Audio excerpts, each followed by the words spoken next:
देश में लोकसभा चुनाव अब अंतिम चरण में पहुंच गया है। 1 जून को 7वें चरण के वोट डाले जाएंगे और 4 जून को नतीजे सामने आएंगे। इस बीच पूर्व कांग्रेस नेता और राज्यसभा सांसद कपिल सिब्बल ने कहा कि बहुत से लोग कह रहे हैं कि इन मशीनों यानी ईवीएम से छेड़छाड़ की जा सकती है, इसलिए हम ये सुनिश्चित करना चाहते हैं कि छेड़छाड़ की कोई संभावना ना हो। कपिल सिब्बल ने कहा कि हम न तो ये कह रहे हैं कि छेड़छाड़ की गई है और न ही ये कि छेड़छाड़ नहीं की गई है। उन्होंने कहा कि किसी भी मशीन से छेड़छाड़ की जा सकती है। हमें भरोसा है, लेकिन मतदाताओं के लिए ये सुनिश्चित करना चाहिए कि उनका वोट उसी उम्मीदवार को गया है जिसे उन्होंने वोट किया है। अगर वोटों की संख्या और समय में अंतर है तो आपको पता चल जाएगा। मैंने ये जानकारी जुटाने की कोशिश की और सभी के लिए ये चार्ट बनाया है।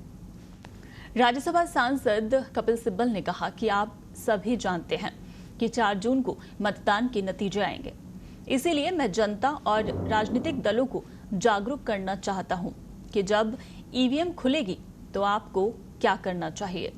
इसलिए मैंने सभी दलों और सभी काउंटिंग एजेंटों के लिए एक चार्ट बनाया है कि ये एक टेबल है और इस टेबल में ऊपर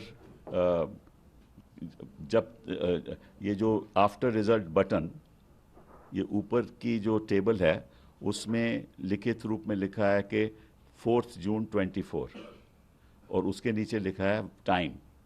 सो 4 जून 24 time, if the machine is opened at that time, it will reflect that time, right?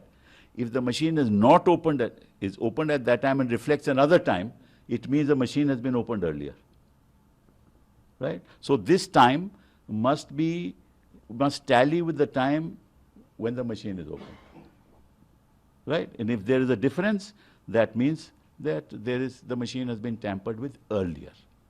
ठीक है? तो ये जो वक्त है उसी वक्त वो वक्त दिखाएगा जब मशीन ओपन होती है। तो अगर उसमें कोई अंतर हो कि पहले कोई वक्त दिखाए तो निश्चित रूप से उस मशीन में टैंपरिंग हुई है। तो ये सावधान रहना है इस बात को कि जब मशीन खुले टाइम वही होना चाहिए जब वो खुले। ठीक। दूसरा, सीरियल नंबर, आप इसका नोट करोगे, सीरियल नंबर वही होना चाहिए क्योंकि सीरियल नंबर ऊपर है। जैसे मैंने आपको बताया, serial number is the control unit number, control unit ऊपर भी लिखा है तो वही सीरियल नंबर होना चाहिए। ठीक है ना। कई बात क्या कोई आरोप लगाता है कि भाई मशीन की डुप्लीकेशन भी हो सकती है, तो अगर डुप्लीकेशन होगी तो डुप्लीकेट मशीन लाई जाएगी तो निश्चित रूप से वो टाइमिंग यहाँ अलग होगा। समझ गए ना, वो टाइमिंग अलग होगा तो आपको पता चल जाएगा ये वो मशीन नहीं है, हालांकि उसका नंबर सेम हो सकता है। समझ गए। फिर आ जाओ आप दूसरे, तो जब ये ऊपर से सब ठीक रहेगा तभी आप कहोगे कि आप अब रिजल्ट का बटन दबाइए। तब रिजल्ट का बटन दबाएगा तो वहां आपको वो दिखेगा कि पोल रिजल्ट डेट, ठीक है ना, वो आपको डेट आ जाएगी। उसमें अंतर होगा, मतलब ये पोल रिजल्ट डेट अगर ये है और पहले दिखाता है वो, तो इसके भी फिर टैंपरिंग हुई है। ठीक, तो वो भी आपको पता चल जाएगा।